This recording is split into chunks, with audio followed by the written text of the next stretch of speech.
First of all, I want to thank you all for staying on and listening, staying on for my talk, because I'm the last speaker, and sometimes that's the hardest slot because, you know, people have other commitments they have to get going.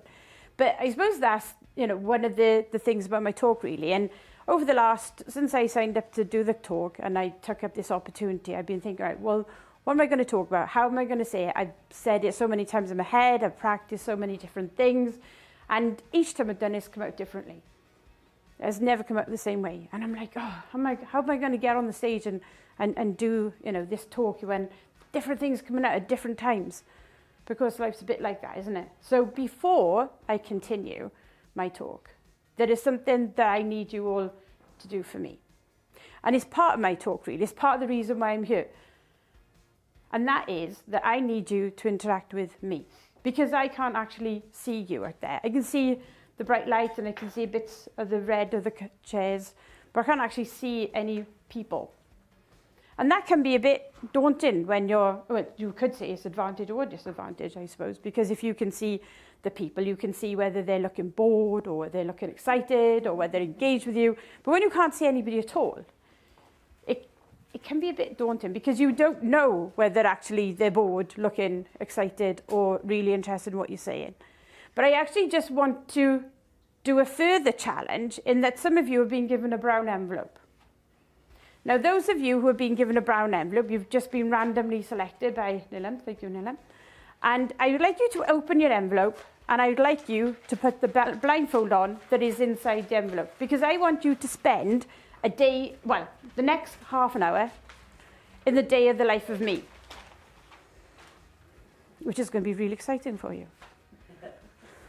So put your blindfolds on. Now I have put a little card inside the envelope which has got my contact details on there in case it's not in your gift bag. And for those who have taken part in the envelope challenge of being in the day of a life of me, then you will have a little gift at the end. So all you have to do is write your name on the envelope and give the envelope back to me so I know who it is that has taken part in it. And then I will share what your gift is at the end. Now, has everybody, have you got your blindfolds on now? I have, yes. Fab. Okay, so for the rest of you who don't have a blindfold on, what I also will need you all to do is that when I ask you a question, I need you to say yes, no, or audibly grunt in some way or other so that I know you're actually listening to me. And yeah, you can laugh as well if you want. That's really good as well. So I just need some auditory interaction with you just so I know who's in the room. And I'm actually going to, because I know some people have left and I'm not quite sure how many people are left in the room, just so to give myself a bit of an awareness of that, what I want you to do is like when I shout 3, I want you all to shout yes. Is that okay? Yes. Fab, good. Right, now that didn't sound as if it was everyone. If it was, there doesn't seem very many of you in here. So let's just do it again. Okay, and this time I'd like everybody to do it and as loudly as you like. Okay, so 3. Yes! Oh, that sounds like a lot of people actually. So that's good. Okay, so every time I ask a question, please just shout yes or no or do something to that effect. Now, the reason I chose the song We Are the Champions is because I believe we're all champions in what we do. I mean, you only have to listen to what everybody said today about their stories and what they're offering to know that they actually are leaders and champions in what they're doing. You only have to listen to people's stories to know that they've been through the treacle, they've been through the cack. Oh, that's Welsh for poo. In case anybody's not sure about what cack is. But they've been through the hard times, you know, and they tell their stories, but they've championed their way out of there and they want to go on to champion other people.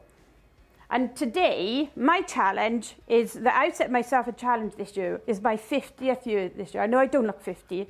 Lots of people tell me that. I look way younger than that, don't I? Yes. Good. I'm glad you said yes to that. So anyway, for my 50th year, I set myself a challenge that I wanted to change the lives of 500,000 people. Now, I actually do change lives every day. In fact, people say to me that I save lives. Now, you'd be glad to know I'm not a paramedic. Because that could be dangerous. And like most people in this room, I am a mentor, I am a coach, I'm a therapist, I do a variety of different therapies, but I haven't come to talk to you about that today. What I've come to talk to you about is you helping me to change the perspective, to change people's perception of sight loss and sensory impairment. Because there is a real bias out there. There's a real kind of misunderstanding, misconception. There's a real a lack of awareness of what people can do when they have sight loss. Or even a nervousness about how people should behave when they see somebody with one of these. And for those who got blindfold on, I'm holding up my white cane. Because from my own personal experience, and I've had sight loss all my life, but my sight has deteriorated as I've gone through my life. So I've gone from being able to, well, not see hugely well, but actually be able to see through both eyes, be able to like read the tiny print, even if it's on my nose. And it might look as if my nose reading the print, but it's actually me because it's so close to my face. But I was able to read newspapers when I was my daughter Daisy's age. And so as time's gone on, I've lost the ability to read. I've never been able to drive a car legally, so I've never really had that problem. I have driven a car several times, and I've actually booked me and Daisy in for a drive-in a day in July, actually. We're actually going around the racetrack down at Landau. I'm really looking forward to it. I'm not sure how the person sitting next door to me is going to feel, but I know I'll be looking forward to it. But it's a day where we get to experience driving in a car. I've actually flown aeroplanes. You know, I've jumped out of aeroplanes. And I've done lots of different things in my life because I've set myself that challenge because I spent most of my childhood and a lot of my early adulthood with people telling me I can't do something. But I was also brought up in a specialised schooling environment. I went to a specialised school for the blind. I went to a college for the blind. And I was in an environment where you had people telling you can do something. So I had this kind of different contrast. I had this outside world of society saying, well, you can't do that because you can't see, you might hurt, etc., etc. And then I had this other world, which was the sight loss world, who was saying, yes, you can. You're not limited. You can do whatever you like. Well, that can be a bit confusing when you're a child because you, as a child, you're just like trying to process everything that you're being told. Now, my children will tell you this, and anybody that knows me will tell you this. I'm one of these people. If you tell me I can't, what do you think I'll go and do? I'll go and do. Yeah. And as a mother, because I have I obviously have visual impairment. My son's got a physical disability. He's got cerebral palsy. My daughter has my condition, so she's visually impaired as well. So for me, as a parent, and I would imagine for any of you who have children, it's really important that you become a role model, isn't it, to your children, that you want your children to know that they can go and do whatever they want to do in life. But when they've got additional needs, when they've got an additional challenge, you've got to be able to show them that their additional challenge is not limited. Now, if I've got a similar challenge, then it's no good me sitting on the settee expecting everybody to do everything for me. I need to be off my bum. I need to be doing things. I need to be showing them, well, you can do things, because otherwise it becomes a bit of a hypocritical scenario. So I'm always pushing myself. There are times where I need to use my cane to help me get around because, well, Daisy will vouch for this because she thinks it's hysterical, but sometimes I walk into lampposts. Even when Daisy's with me, she doesn't tell me that they're there. And then when I go, ow, that hurt, she says, what's the matter? I said, oh, you just walked me to the lamppost, and she'll go, oh, sorry, and she'll ask her head off. But there are times, actually, where just like recently, a couple of days ago in work, I was going to work, and I know the route to work. And I will actually throw my cane away. Well, I don't actually throw it away. But I put it in my bag, and I go, right, I'm going off, and I'm going to walk town to town, down to the train station without using my cane. Now, I've got it in my bag just in case I need it. But I'll actually just set that challenge to myself so that I'm not staying in that place of comfort by using the cane all the time. Because the cane changes your relationship to yourself and to how other people perceive you. When I'm walking with my cane, you'd be surprised at how many people don't speak to me. They might stop and they might push themselves as much into the wall or the bush or walk onto the road, and that's very kind of them. But I don't necessarily know that they're there then, or I might hit them with my cane and then I go, I'm awful sorry. But it would be just nice if somebody could say hello, and I could say, oh, hello, thank you very much, and carry on. So, when I've been to places like that, I've been to conferences and various functions where you go in and you listen to speakers, or you listen to somebody doing some training, and if I've got my cane with me and you go to the tea break, people, I can't really see the people to interact with them, but they will maybe get their cup of tea and they don't necessarily come to me, and I'm not sure if that's because I'm not really looking like an interesting person to talk to, or whether that's because my cane becomes this barrier, because I've tried experiments where I've not had the cane and people will come and talk to me. So I actually asked friends, I said to my friends, well, when you see people with a cane, how do you feel about that? And they said, well, the cane to them does feel like a barrier. So they feel awkward about going up to somebody and talking to them. They don't anymore because they know me, but this was before they met me.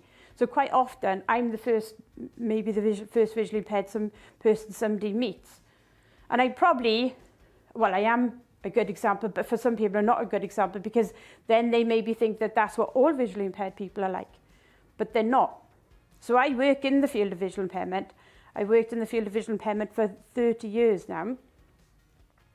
And in that 30 years, I've taught people how to manage their sight loss, how to deal with their sight loss, how they actually have a vision without vision. I teach them how to move on with their life, how to be the person they want to be. So all of the things that people talked about today, we've talked about resilience, we've talked about joy, we've talked about vulnerability, we've talked about how to be persistent. There's so many things we've talked about today that when you lose your sight, those things become harder. So I just want you to think about a thing that you like doing, whether it's reading a book, riding a bike, driving your car, things that you could just easily pick up and take for granted and can do. And I'd just like you to think about, well, what would you do if you lost your sight, or completely, or you had limited sight? I just want you to just think about that for a couple of seconds, and I'm just going to give you those few seconds to think about that. Because one of the other things that have come up today a lot is about fear. It's about feeling safe. Now, I just want you to, I don't know if you're aware of this, but there is actually about 72% of the population who actually either wear glasses or have corrective, that they've had their vision corrected through contact lenses, or they've had laser treatment. So who in this room, you have to actually shout out yes, or me, or whatever you want to shout out, but who in this room is actually wearing glasses at the moment? Me, yes. Right, there's a few of you wearing glasses. Anybody wear contact lenses? Me. Yeah? And anybody had laser treatment? Me. Oh, there's at least one, okay. So, if you didn't have your glasses on, or you didn't have your contact lenses on, is life difficult? Yes. Yeah. And could you imagine what being like that all the time? Because you've got the luxury of putting your lenses in and putting your glasses on, but if you lose them, or your contact lens or your glasses, how do you feel about actually having to spend like the day like that, or the rest of your life like that? Is that something you would find challenging? Yes. Is it something you would feel unsafe about? Yes. Do you think you'd want to walk out your front door? No? So what I'd like you to do is help me to change the lives for people with sight loss, but also to change the way that you do what you do, and to change the way that you work so that you can include people with sight loss more in that. I mean, other than myself, does anybody have other clients that they have with sight loss? No. Yes, I do. Yeah, Cheryl? Yeah. How many clients do you have with? Two. So that's really good, because most places I go to, like I said, I'm the first person they've ever had. But quite often, those things, their services and the support they give is also not hugely accessible, even at the level that maybe the information that they give for their courses is not accessible. Maybe there's a video that they've put together that you're supposed to watch, which isn't accessible. And there's this perception that when I say, well, actually, I'm really sorry, but this is not accessible to me, Is there a way in which you can help me? They might say, well, couldn't your husband help you? Or you've got a friend that could help you? Or don't you have a PA to help you? And my answer is, no, I don't have a husband. I got rid of the ones I had. I'm not very tolerant. And so, no, I don't have a husband. My son doesn't live at home. He has his own life, and I wouldn't ask him to do that anyway. I mean, would you go and ask your children to have to fill in forms for you, watch videos for you, type up your things for you? Would you go and ask your children if you had to do that for every course you did, for every form you had to fill in, for every letter you had to read? You wouldn't, would you? And even when it comes to really personal stuff, people have said to me, well, when I've said, no, I haven't got anybody, they'll go, well, don't you have a neighbour? Well, why should I go and ask my neighbour? In fact, I've just had a fight with my neighbour because he didn't want me to build a wall in my garden, a fence up in my garden.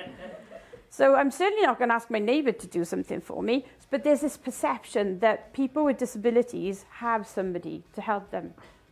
But that's not necessarily true. And quite often, certainly for people with sight loss or people with sensory loss, it isn't true.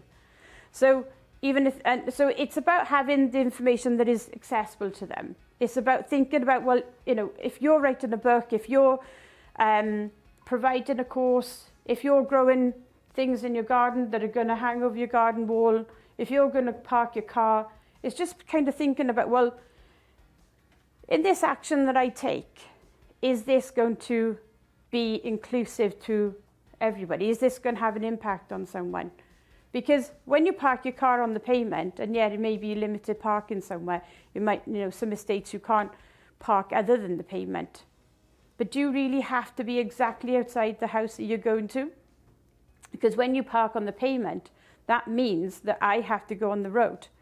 Now, going back to those of you who wear glasses and contact lenses, if you took your glasses off and you were walking down the road and this car's parked on the pavement, and that means you have to go into the road, would you want to walk around the road? Into the road with it maybe a potential car or cyclist coming down there? But even for, people, like my son uses a wheelchair, you can't always easily get off the pavement to get around the car and back onto the pavement, because there isn't always drop curbs that you can get off. And one of the things my children used to probably, when I used to do this, I think they used to sort of die because they said, oh, Mum, do you really have to? But if there was a car parked on a pavement and we couldn't get through, either because of Catherine's wheelchair or because of my visual impairment, I would go and knock on every door. And I'd say, is that your car? And they'd say, oh, yes. And I said, well, could you move it, please? Because we can't get through. Oh, well, I was only going to be 5 minutes. Well, shall I just wait here 5 minutes then for you to move it? Oh, well, no, I might be a bit longer. I've come to see my mother or my aunt or whatever the story is. And I'm like, yeah, well, we want to be able to get to where we're going to. I want to be able to take him to a swimming lesson or to school or whatever it is. But we can't, because we can't get off the pavement due to our impairments to actually get around. So you moving your car would be a really useful and helpful thing for me to do now. And they would move the car. But I just thinking there's things I have to proactively do to make the difference and to make ease for my life. But there's sometimes things I have to go out into the world and I have to say, look, can you make this change? Can you do something different? Can you actually just think out of the box a bit and think about how what you do impacts on the lives of other people? And if you're a coach and if you're a therapist and if you're somebody who provides a service, maybe adapt your service a bit more. And I'm happy to help anybody who wants to be able to do that, because by doing that, that means that makes my life easier. It makes the lives of my children easier. It makes the lives of all of those other people with disabilities easier, because you've become more aware. And we've talked today about awareness. We've talked about, the psychology of having a positive mindset and being able to get into a place where you can, grow yourself, or you can grow other people. And that's what I want to do for people with sight loss. I want to be able to create an environment where they can grow and they can be who they want to be. But in doing that, I need to be out there. I need to create awareness, which is why I'm asking you to help me change, through the work you do as well, the lives of 500,000 people. And that could be a mixture of people who are visually impaired, or have sensory impairment, because visual impairment doesn't come alone, especially as you get older. I'm sorry to tell you, but if you're over the age of 40, then you run a higher risk of having a visual impairment. If you get over the age of 50, you're even more of a high risk, 60 even more a high risk. And if you get over the age of 70, most of my clients are in that bracket. There's 2 million people in the UK with sight loss. Now, they're not all older people. There are younger people like Daisy is. She's got a visual impairment. She's only 15. Now, she wants to be able to go out in the world and grow herself. But if those services are not accessible to her, it makes it harder for her, which impacts then on her well-being, it impacts on her self-esteem. We talked about you've heard lots of people talk about self-esteem. Well, if those barriers are constantly there, then even with people who are supposed to be helping you get to that better place, but if they've got barriers in place because it's not an accessible service, it's not going to do her much good. So I want to be able to create that positive path so that people coming through, people who want to develop themselves, can do that with far more ease than I've been able to in my journey. And I've had a lot of challenges, but I've also had a lot of wins, because I always see a challenge, and well, Cheryl said earlier, I take an opportunity and I do something with it. But when something happens to me in my life, I'm like, what is the message? What is it I need to do with that? A couple of weeks ago, this woman came up to me in the street. She followed me 20 minutes from town. She wanted me to try to get me to get in her car 3 times. And she made some unpleasant comments about my dog and how I couldn't see my dog's got a disability as well, believe it or not. It's kind of a bit funny in a way, because the dog's got cerebral palsy, Catherine's got cerebral palsy, I've got a visual impairment, Daisy's got a visual impairment. And even though I was trying to say to this lady, the dog's got a condition she was born with, she wouldn't have it. And so she said to me, oh, can't you see the state of your dog? And then she said to me, oh no, you can't because you're blind. And it's just actually just about saying to people, well, you know, do you really think that that's an appropriate thing to say, an appropriate way to behave? Just because, you know, you think that you can, because maybe, and I don't know what her thoughts are. I mean, I know she was concerned about my dog, but she wouldn't listen to what I'm saying. And sometimes people with disabilities, or, you know, I'm really working on the emphasis of people with sight loss, but we don't have a voice, because there's so many people today talked about how you need visual, you know, eye contact and that interaction that you have with people. Well, I can't see eye contact. I can't even see any of you there, you know, in front of me. So I can't do the visual stuff. I can't watch your body language. I can't see it. So I have to kind of go by whatever it is that I might be feeling from you. I have to be able to go by my intuition. I have to be able to have strategies in my pocket about how I'm going to manage and cope with different scenarios. And people often say, oh, you're lucky you can't see me, you know, because they'll make some reference to the fact that maybe they're not very good looking. Now, to me, you can be whatever I want you to be. You can absolutely be bloody gorgeous or bloody ugly. And if you're not nice to me, you're in the bloody ugly category. But yeah, so what I'm doing, you know, my ask for you is to help me go out, to actually help me have that experience with, you know, to change the lives of people, because it is really important. You know, that communication, that confidence, you know, feeling safe, having social contact. The ones who have got the blindfolds on, just out of interest, I mean, how do you feel? Do you feel a bit like as if you're separated from the people in the room? Do you feel connected to the people in the room? By hearing better then. Well, actually, who just said that? Lionel did. That's a really good point, Lionel, because, you know, when your sight is taken, you do, you know, you're not necessarily that you've got this super hearing, but you do use your hearing a lot more. So even things like when somebody's talking, like the people have been talking today, but when somebody else is making a noise, it's really distracting for me, because I'm trying to listen to the speaker, but there's also this other noise going on, and maybe sometimes that can't be out. But when you're, you know, working with people, it's really important to remember that. It's really important to remember that if you've got another noise going on in the background, you know, they can't always concentrate. It's just the same as like if you go out with your friends for a drink in the pub and there's, you know, lots of noise around you, and there's quite a few of you going around. It may be that the person with sight loss can only actually focus on the people either side of them, because they can't actually hear with all the rest of the noise what's going on, and they miss the body language. So that becomes really hard for them. So they may say, well, no, actually, I won't go out because of the challenges of socialising. It can be so easy to be isolated when you have a visual impairment, because you're so reliant on the people around you to come up to you and say, hi, Anita, it's so-and-so. And sometimes you need to say to me, it's so-and-so from whatever it is, because, you know, there might be two Cheryls, or there may be, well, there can only be, I was going to say there can only be one Marion, but you know, there may be a number of people with the same name. And if I don't recognise your voice, if you don't have a distinctive voice that I've got used to, I'll be standing there going, oh, hi, so-and-so, and it's having that confidence to say, sorry, I really don't know who I'm talking to.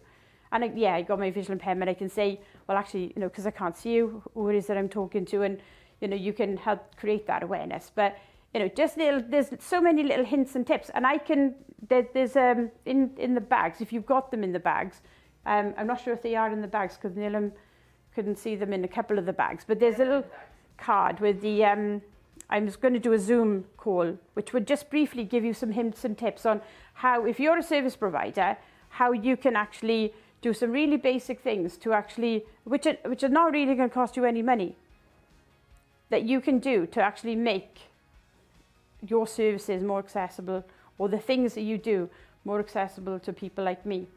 So you're welcome to come on that call and actually look at you know, what it is that you can change. I've got volunteers who I've trained up so that they can actually, you know, they can look at things like whether it be your website, or whether it be if you've got videos or things that you do electronically, to see whether they're accessible or not. Because it's like really frustrating when somebody goes, go to www. blah, blah, blah. And you go on there and your screen reader doesn't read it, because all it reads is the links. But everything else it doesn't read, and then you can't get that information.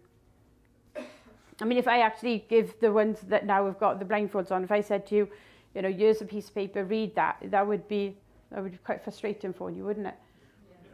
Yeah, and I think, is Keely in here or not? Yes. Hmm? Yeah, you.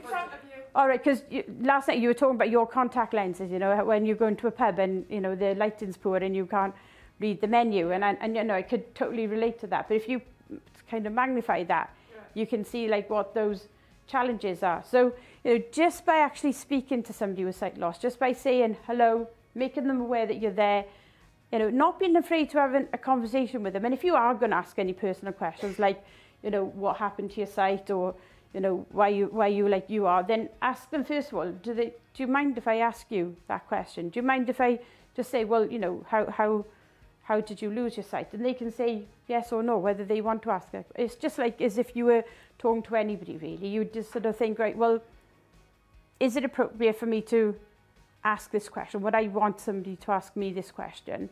And just say, is it okay for us to have that conversation? Because sometimes it's relevant. And my clients, sometimes I need to know, have they lost their peripheral vision? Have they lost their central vision? Have they got some other type of sight loss? Because if they lost their peripheral vision, then they're going to be, everything needs to be in front of them. If they've lost their central vision, then the only place they can see is out to the side. So there's no good me being in front of them, because that makes life harder for them. So, you know, we teach people those, you know, really detailed skills about how not only can they learn how to use their own visual impairment, and all sorts of different strategies about colour and lighting, and little gadgets they can use to make their life easier, and how they can have different tools in their toolbox. But we can also teach that to all of you as well. So, just going back to the whole thing about we are the champions. I'm just going to go back to that because, like I said, we're all champions in this room in what we do. I used to be a world champion, a European champion, and an international champion in visually impaired women's judo. When I first started doing judo, back when I joined the British squad when I was 16, I won the British Nationals, and they asked me then to go out with the men all around the world to develop women's visually impaired judo, because we weren't allowed at that time to compete outside our own country. And we've talked today about like people being restricted in what we do. I mean, can you imagine how frustrating it must have been for the women back then, which was included me, that you couldn't fight outside your own country like the men could. You weren't seen as a Paralympic sport. Now for me, that was an amazing time in my life. It was something I was really proud to be able to do, is to go around the world to actually develop women's judo. And we had our first international competition in 1991. Now I got a silver medal in that competition, but I said to the Astrid, who's the German girl who beat me, I said, I'm never going to be beaten again. You'll never beat me again in any of the competitions. And she didn't, because I won every gold medal after that.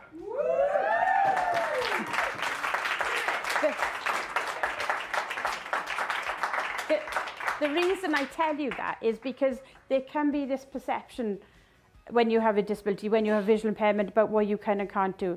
And like I said earlier, I feel I can do anything. I've told you a bit about the things I've done, flying airplanes, driving cars. You know, anybody tells me I can't do something, I have to go and do it just because I'm kind of bloody minded like that, and I have to show that I can do it. But when I said to Astrid, well, you'll never beat me again, you know, that's just an example of how, if you set the intention, if you set the, well, I want to change, I want to make a difference, and I want to prove I can do something, you know, you can. But you need, sometimes I say to my clients, even if you just have the support of one person to help you along that road. And I've had this amazing support. I've had the amazing support of the Find Your Way community and of Cheryl and Marianne. But the support I've had of my children in that journey that I've done over the years, that has taken me, somebody talked earlier about, I think it was Jackie, she was talking about like the next stage in her life, a new start in her life. I've had so many new starts, and my children have had to do that journey with me, whether it had been the husbands I got rid of, or whether it had been, you know, my judo career, or whether it had been my therapies. When I had Daisy, I actually was pregnant on Daisy. I moved house. I was pregnant on Daisy, and I was having the divorce at the same time. But I also fell down the stairs and rotated my pelvis. And at the time, Kettlin wasn't pushing his wheelchair manually. So I was having to try and push the kettles around. And I thought life was really, really hard and really, really khaki. But it's kind of, again, you know, it goes back to that mindset of like, if you know that, if you trust that where there's a will, there's a way, and where there's a way, that there's always something you can do, then there is always a way out. So regardless of whatever your challenges may be around, you know, working with people who, like I said, there's 2 million people in the UK with sight loss. Cheryl's got 2 of them. I think I'm one. 3, including me? Yeah. 3? Yeah, so 3 of them. Cheryl's got 3 of them. So there's many, many, many, many more out there that you can go out and you can serve, and you can put your services out to. And I can help you do that.